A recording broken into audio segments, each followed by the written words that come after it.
الحمد للہ رب العالمین والصلاة والسلام علی اشرف الانبیاء والمرسلین۔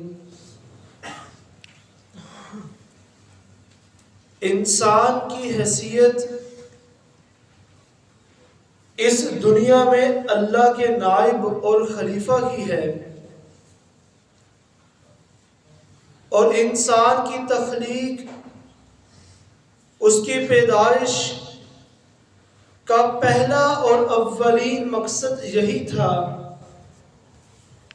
کہ زمین پر بندہ، اللہ کی مخلوق، اس کے بنائے ہوئے لوگ صرف اور صرف اسی کی عبادت کریں گے، اس کو پکاریں گے، اس کی تسبیح کے لیے، اس کی پاکی کو بیان کرنے کے لیے، اور اللہ کی عظمت اور کبریائی کو قائم کرنے کے لیے اس کے آگے قیام کریں گے، رکوع کریں گے اور سجود کریں گے۔ اور اس عبادت اور بندگی میں کوئی اللہ کے ساتھ شامل نہیں ہوگا، یعنی کہ اللہ کی عبادت، اطاعت اور فرمانبرداری میں کوئی اس کے ساتھ شریک نہیں ہو سکتا۔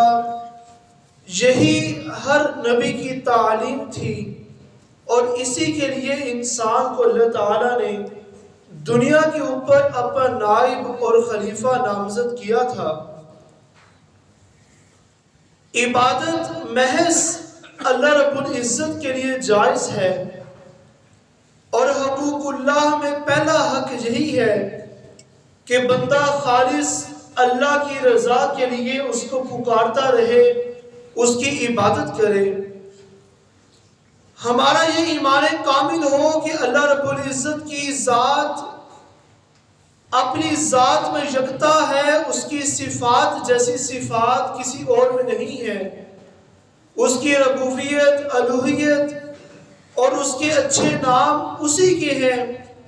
اللہ کے سوا نہ تو وہ نام کسی کے ہو سکتے ہیں، اور نہ وہ خوبیاں اور وہ قدرتیں کسی اور کی ہو سکتی ہیں۔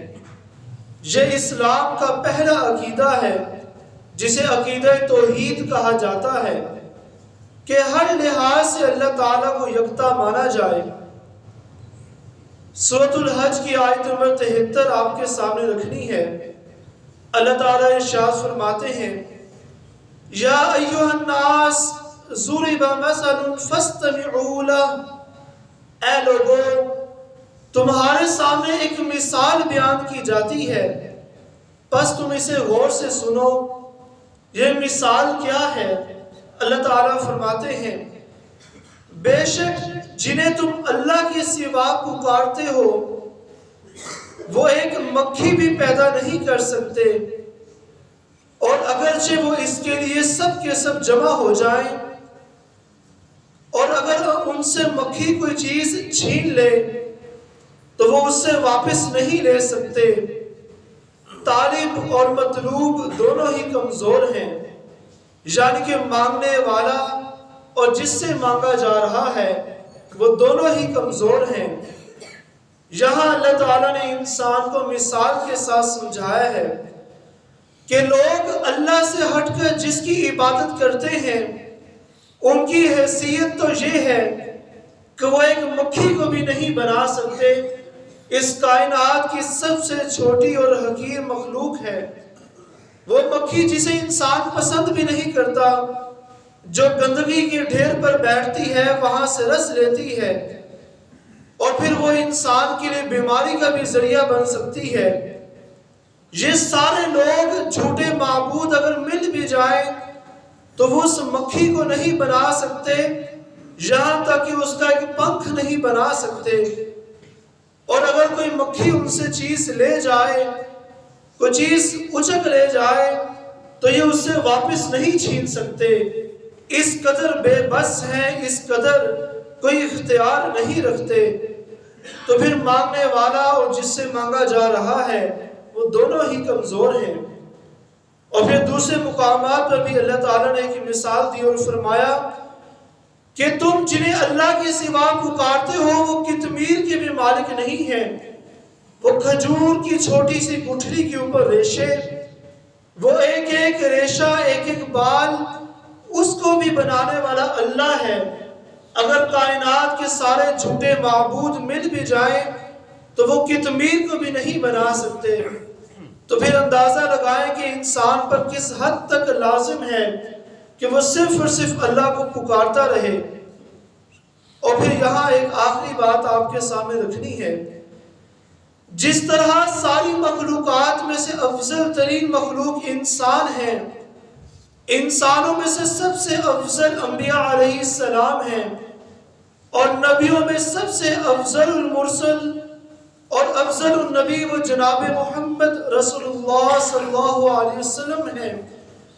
آپ وہ شخصیت ہیں کہ جو انتہائی سپریم اتھارٹی رکھنے والے تھے، کہ طائف کا سفر ہے، لہو لہان ہے، جبرائیل علیہ السلام تشریف لاتے ہیں اور کہتے ہیں کہ اے نبی آپ کو حکم کریں میں اس بستی کو دونوں پہاڑوں کے درمیان کچل ڈالوں۔ اس قدر اللہ تعالیٰ نے ان کو اختیارات دے رکھے تھے، یعنی کہ وہ چاہتے تو اپنی رضا سے کچھ بھی مانگ سکتے تھے، لیکن اللہ نے اپنے نبی کے بارے میں بھی فرمایا قُلْ لَا أَمْلِكُ لِنَفْسِي نَفْعًا وَلَا ضَرًّا إِلَّا مَا شَاءَ اللَّهُ۔